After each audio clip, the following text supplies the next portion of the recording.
Jai Hind to all of you. Today we are going to start our new chapter, determinants. Determinants. In the previous chapter we have studied about matrices and algebra of matrices. Matrices means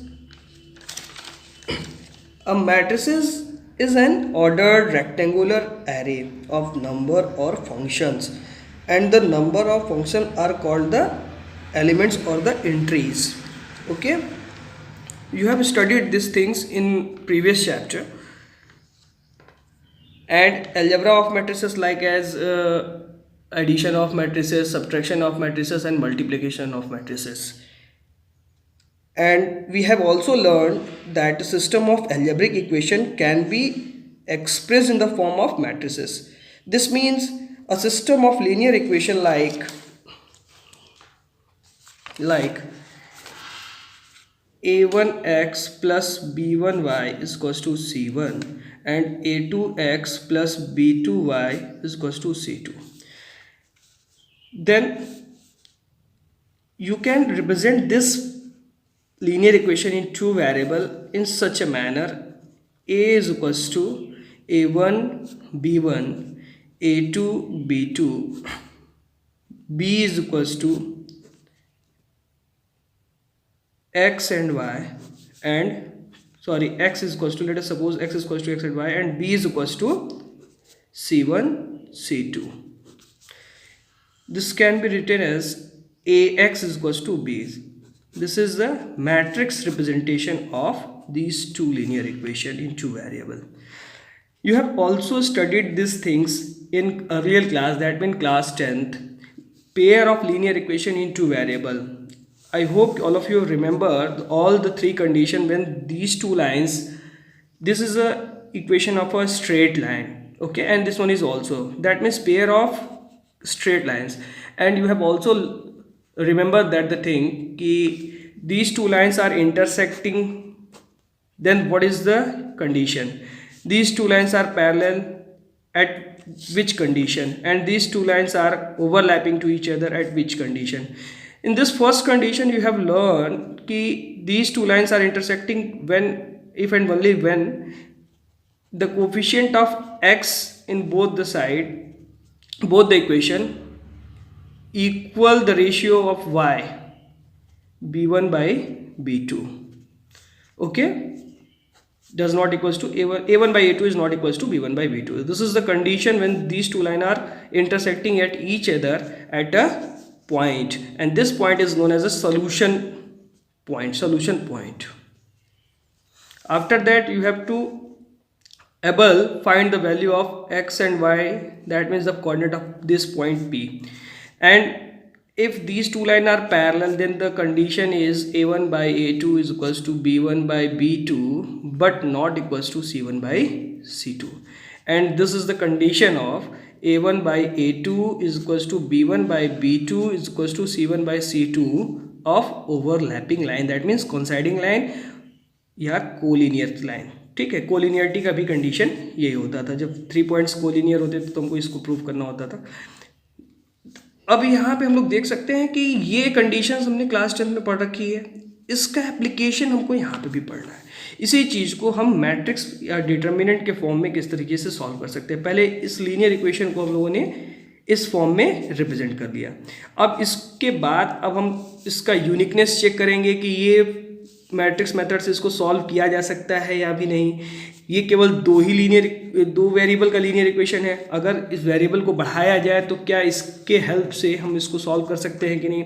if we are able to solve then how, और अगर able भी है तो किस तरीके से इसका use करके इसको हम लोग सॉल्व करेंगे. तो उसके लिए हमको सबसे पहले इस चैप्टर में ध्यान देना होगा कि व्हाट इज़ डिटर्मिनेंट. डिटर्मिनेंट का एप्लीकेशन क्या है, डिटर्मिनेंट क्या है, ये सब चीज़ों पे हम लोग यहाँ पे फोकस करेंगे. तो first question is arise in my mind कि व्हाट इज़ डिटर्मिनेंट. तो देयर इज सेवरल आंसर, सबके मन में एक यूनिक आंसर भी आता है कि इस डिटर्मिनेंट होता क्या है. तो to every square matrix A which can be represented as Aij, this is an square matrix, okay, of order n, that means n cross n, that means number of row is equals to n and number of column is equals to n. We can associate a number real or complex, okay, called determinant of a square matrix A, where Aij is equals to ijth element of A. That is, you can also define the determinant in other terms कि unique value associated with square matrix, that means जिस भी matrix की अगर कोई भी operation करने के बाद किसी भी मैट्रिक्स, जैसे ये 1 2 3 4 ये 2 क्रॉस 2 की मैट्रिक्स है, तो इस मैट्रिक्स की अगर कोई यूनिक वैल्यू, कोई एक ऐसा मेथड जिससे हम इस मैट्रिक्स का कोई यूनिक वैल्यू फाइंड आउट कर सके, तो वो जो मेथड होता है, वो जो प्रोसेस होता है, वो डिटर्मिनेंट के थ्रू हम लोग इसको निकाल सकते हैं. फॉर एग्जाम्पल हम लोग ले सकते हैं इस 2 क्रॉस 2 मैट्रिक्स की अगर डिटर्मिनेंट की बात करें, तो डिटर्मिनेंट ऑफ 1 2 3 4, डिटर्मिनेंट को हम लोग इस तरह से रिप्रेजेंट करते हैं.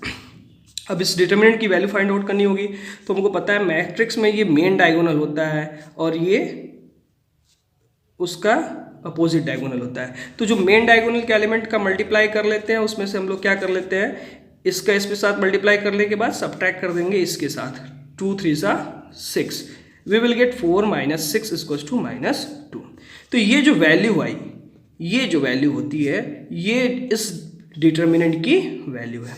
ये निकालने का तरीका होता है इसका. अब हम बात करेंगे कि स्क्वायर मैट्रिक्स डिटर्मिनेंट किसी भी मैट्रिक्स का नहीं निकाला जा सकता है. किसका निकाला जा सकता है? केवल स्क्वायर मैट्रिक्स का. जो मैट्रिक्स स्क्वायर, उसी मैट्रिक्स का हम लोग डिटर्मिनेंट फाइंड कर सकते हैं. तो भी ध्यान देना होगा कि कितने टाइप के स्क्वायर मैट्रिक्स हमने पढ़ रखे हैं. 1 क्रॉस 1 का अगर कोई मैट्रिक्स है तो ये स्क्वायर मैट्रिक्स है, बिल्कुल है, क्योंकि नंबर ऑफ रो और नंबर ऑफ कॉलम इसमें क्या है, सेम है. This means this is a square matrix. और इसका डिटर्मिनेंट अगर हम बात करेंगे तो इसको डिटर्मिनेंट 1 आएगा और इसकी वैल्यू क्या आएगी, 1. अब हम यहाँ पे जो पॉइंट डिस्कस करना चाहते हैं आपके साथ कि ये अगर डिटर्मिनेंट ऑफ -2 है तो इसकी वैल्यू -2 होगी, न कि +2. ये रॉन्ग है क्योंकि ये मॉड नहीं है, ये क्या है, डिटर्मिनेंट है. तो डिटर्मिनेंट ऑफ -2 इक्वल्स टू -2. ये भी क्या है, 1 क्रॉस 1 का एक मैट्रिक्स है. इसका डिटर्मिनेंट फाइंड आउट करना होगा तो हम लोग इसको -2 लिख सकते हैं. ये भी 1 क्रॉस 1 का डिटर्मिनेंट हो जाएगा, स्क्वायर मैट्रिक्स है तो स्क्वायर डिटर्मिनेंट हो जाएगा, इसकी वैल्यू -2 होगी, न कि +2. यहीं भी बच्चे कंफ्यूज हो जाते हैं अक्सर कि डिटर्मिनेंट का भी सिंबल यही है और हम लोग मॉडुलस का भी सिंबल ऐसे ही पढ़ते हैं, लेकिन यहाँ पे कंफ्यूज होने की कोई ज़रूरत नहीं है. अगर इस तरीके से भी समझाया जाए कि डिटर्मिनेंट और मॉडुलस में क्या डिफरेंस है. Determinant is also a function. Determinant भी एक फंक्शन होता है, मॉडुलस भी एक फंक्शन होता है. अच्छा, डिटर्मिनेंट कैसे फंक्शन होता है, डिटर्मिनेंट कैसा फंक्शन होता है, तो यहाँ पे इसको समझेंगे. लेट अस सपोज कि f be a function from square matrix. Let us suppose f be a function from square matrix, that means the order of this matrix goes to n cross n to a number. ये जो एक ऐसा function होता है जिसका domain जो होता है वो एक स्क्वायर मैट्रिक्स है और जो रेंज आता है वो एक नंबर होता है. वो कैसा नंबर हो सकता है, इवन रियल और कॉम्प्लेक्स दोनों हो सकता है. लेकिन हमारे जो सिलेबस में है, now we have to discuss only a matrix which the domain of determinant is square matrix and the range of this determinant should be only real number. हम लोग कॉम्प्लेक्स नंबर के रेंज जो होगा उसके बारे में डिस्कस नहीं करेंगे, हमारे सिलेबस के बाहर है, क्योंकि हमारे सिलेबस में वही मैट्रिक्स है 3 क्रॉस अप टू 3 क्रॉस 3 की मैट्रिक्स है. इस मैट्रिक्स में जो भी एंट्री होती है वो रियल नंबर की एंट्री होगी, तो जो भी रेंज आएगा वो रियल नंबर आएगा. तो जो सिलेबस में है वो क्या है, रियल मैट्रिसेस है, रियल डिटर्मिनेंट है, जिसमें रियल क्या एंट्रीज होंगी, रियल नंबर की एंट्रीज होगी, रियल फंक्शंस भी होंगे. यहाँ पे ये एंट्रीज जो होंगे वो रियल होंगे, नंबर या फिर फंक्शन हो सकते हैं. तो उसकी जो भी वैल्यू आएगी वो एक रियल नंबर आएगा, एक रियल नंबर आएगा. तो डिटर्मिनेंट एक फंक्शन की तरह वर्क भी करता है जिसका डोमेन एक स्क्वायर मैट्रिक्स होता है और रेंज क्या होता है, एक रियल नंबर आएगा. ठीक है, अब हम लोग डिटर्मिनेंट का एप्लीकेशन कहाँ है, डिटर्मिनेंट में हम लोग को क्या क्या पढ़ना है. We have to discuss in this chapter the application of determinant. Square joints, minor cofactor, various properties of determinant, ये सब हम लोग को इस चैप्टर में डिस्कस करना है। यहाँ पे डिटर्मिनेंट का यूज़ क्या है, इसका यूज़ इंजीनियरिंग, मेडिकल, बहुत जगहों पे है, एक्सेट्रा जगहों पे हम लोगों ने इसको पढ़ना है। तो हम लोग देखेंगे कि if M is the set of square matrix, K is the set of number real और कॉम्प्लेक्स, अभी मैंने बात किया, then F such that be a function from M where M is the square matrix to K is defined by f of A is equals to K where A belongs to the square matrix and K is a number which is belongs to the set of number। ये K कैसा number है, कोई भी नंबर हो सकता है, real और complex. Then f of A is called the determinant of A, it is denoted by determinant of A, this is not a symbol of mod A। और determinant of A हम लोग ऐसे भी लिख सकते हैं det of A और delta और d, there are several methods to represent the determinant। हम लोग यहाँ पे डेल्टा से रिप्रेजेंट करेंगे, अपने NCERT में दिया हुआ है डेल्टा से, ठीक है, d भी होता है। तो फर्स्ट रिमार्क क्या आता है, for matrix A, determinant A is read as determinant A, that is not a modulus A, okay। Only square matrix have determinant। अभी मैंने पहले बताया आपको कि स्क्वायर मैट्रिक्स का ही डिटर्मिनेंट फाइंड आउट होगा। फर्स्ट ऑर्डर का डिटर्मिनेंट कैसा होता है, इसके बारे में भी हम लोग ने देखा। सेकंड ऑर्डर का डिटर्मिनेंट यानी 2x2 का कोई एक डिटर्मिनेंट कैसे रिप्रेजेंट करेंगे, एक 2x2 का मैट्रिक्स हो गया, इसको सॉल्व कर लेंगे, मेन डायगोनल के एलिमेंट को मल्टीप्लाई कर लेंगे माइनस दिस डायगोनल के एलिमेंट्स का मल्टीप्लिकेशन, तो हमको डिटर्मिनेंट की वैल्यू मिल जाएगी, ठीक है। अब हम लोग बात करेंगे, let A a matrix of order 2x2, then determinant of A कैसे फाइंड आउट होता है। मैंने बताया कि मेन डायगोनल के एलिमेंट को मल्टीप्लाई करके अपोजिट डायगोनल के एलिमेंट को मल्टीप्लाई करके सब्ट्रैक्ट कर लेंगे, this is the determinant of A की वैल्यू आएगी। तो इसको सॉल्व करिए, 2 4 -1 2, इसकी वैल्यू कितनी हो जाएगी, 2 2 ज़ा 4, 2 2 ज़ा 4, बीच में माइनस, -1 इंटू 4, 4 + 4 8 इक्वल्स टू 8। ये आपका होमवर्क रहेगा, इसको आप अपने से प्रैक्टिस करके बताएंगे कि x, x+1, x -1 और x की वैल्यू कितनी होगी।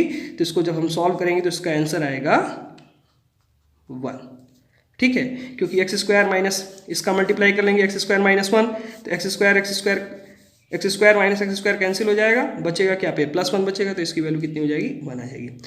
अब हम लोग बात करेंगे determinant of matrix order 3x3 अपने नेक्स्ट